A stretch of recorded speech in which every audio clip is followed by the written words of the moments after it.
नमस्कार, मैं अंजना और आप देख रहे हैं एमएस न्यूज 24 देश की आवाज। आइए बढ़ते हैं आज की बड़ी खबर की ओर।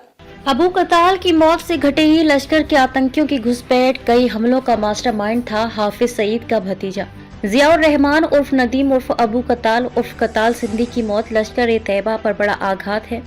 कताल वर्ष 2002 से 2004 तक राजौरी, पुंछ व उत्तरी कश्मीर में कुछ जगहों पर सक्रिय रहा था। 2008 में मुंबई हमले के बाद जब पाकिस्तान सरकार को हाफिज और जकीउर रहमान लखवी समेत लश्कर के प्रमुख कमांडरों पर लगाम लगानी पड़ी तो हाफिज सईद ने अबू को गुलाम जम्मू कश्मीर में कुरेटा, कोटली और नकिया व जंदरूट स्थित लश्कर के ट्रेनिंग कैंपों की जिम्मेदारी सौंपी थी। जम्मू कश्मीर में कुछ वर्ष तक सक्रिय रहने के बाद अबू वापस पाकिस्तान लौट गया था, लेकिन उसने राजौरी, पुंछ में स्थायी नेटवर्क के साथ लगातार संवाद बनाए रखा, जिसका उसने वर्ष 2020 में पूरा लाभ लेना शुरू किया।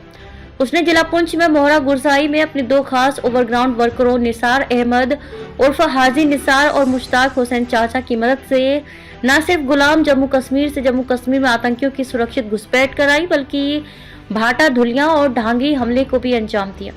उसके भेजे आतंकियों ने रियासी में श्री माता वैष्णो देवी के दर्शनार्थ आए श्रद्धालुओं की बस पर हमला किया था।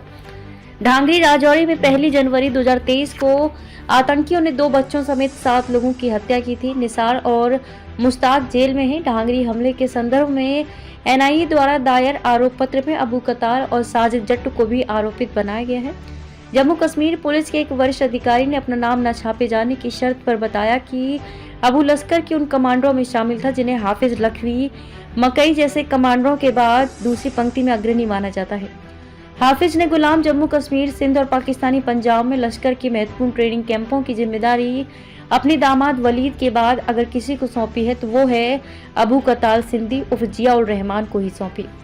इससे उसकी हैसियत का अंदाजा लगाया जा सकता है। बीते 5 वर्ष के दौरान लश्कर के पकड़े गए आतंकियों, ओवरग्राउंड वर्करों ने पूछताछ में कताल, लंगरियाल, जट्ट, कासिम, खालिद जैसे कमांडरों का नाम लिया है, जिससे पता चलता है कि यही हाफिज के आतंकी खेल को आगे बढ़ा रहे हैं। टीआरएफ के हैंडलरों की जो बातचीत रिकॉर्ड की गई है उसमें भी सज्जाद के बाद अबू का नाम कई बार आया है। इसलिए उसकी मौत से राजौरी, पुंछ में जहां लश्कर के आतंकियों की घुसपैठ व गतिविधियों में कमी आना तय है। 1 मार्च 2022 IC-814 विमान के अपहरणकर्ताओं में शामिल JS कमांडर आतंकी मिस्त्री जहूर उर्फ जाहिद अखून की कराची में हत्या।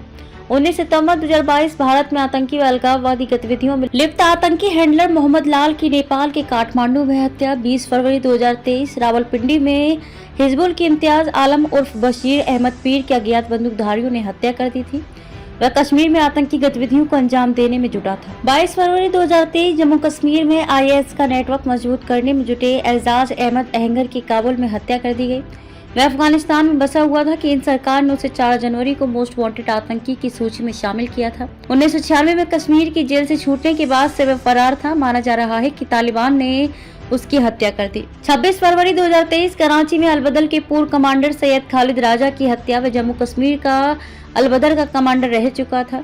4 मार्च 2023 पाक के खैबर पख्तून में आतंकी सैयद नूर शोलाबर की हत्या कर दी गई। वह अफगानिस्तान में भी सक्रिय रहा था और जम्मू कश्मीर में आतंकी गतिविधियों के लिए पाक की मदद कर रहा था। 6 मई 2023 खालिस्तान कमांडो फोर्स के स्वयंभू प्रमुख और कुख्यात आतंकी परमजीत सिंह पंजौड़ की पाकिस्तान के शहर लाहौर में हत्या कर दी गई।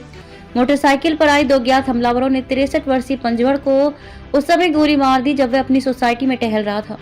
नशीली दवाओं और हथियारों की तस्करी और अन्य आतंकी गतिविधियों को संचालित कर रहा पंजौड़ 2020 में भारत सरकार की ओर से जारी आतंकियों की सूची में 8वें स्थान पर था। मीरावाला के संपर्क में रहा पंजौड़ नाम बदलकर पाकिस्तान में रह रहा था।